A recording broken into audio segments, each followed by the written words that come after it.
रामकृष्ण हरी माऊली. सर्वांना मी पांडुरंगाविषयी थोडीशी माहिती सांगणार आहे. पांडुरंगाची कथा. पांडुरंग ज्याला विठ्ठल किंवा विठोबा असे म्हणतात, हे वारकरी संप्रदायाचे प्रमुख दैवत असून ते विष्णू किंवा श्रीकृष्णाचे रूप मानले जाते. या दैवत पंढरपूर येथे विटेवर उभे असून भक्तांना आशीर्वाद देण्यासाठी पुंडलिकाच्या घरी प्रकट झाले अशी पौराणिक कथा आहे. पांडुरंग हे देव विष्णू किंवा श्रीकृष्णाचे रूप मानले जाते. हे प्रमुख दैवत महाराष्ट्रातील सोलापूर जिल्ह्यातील पंढरपूर येथील आहे.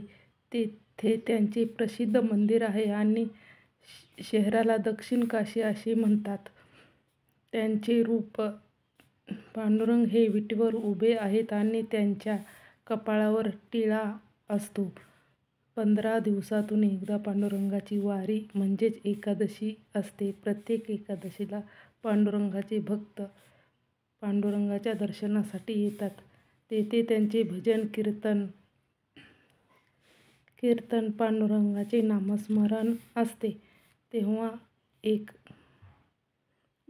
तेव्हा एखादा भक्त जसे संत तुकाराम पांडुरंगावर पूर्णपणे समर्पित होऊन नामस्मरणात तल्लीन होते आणि स्वतःला विसरतात, तेव्हा पांडुरंग त्याला मदत करतात किंवा त्याचे रक्षण करतात.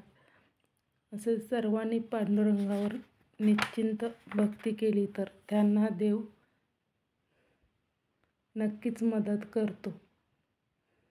रामकृष्ण हरी.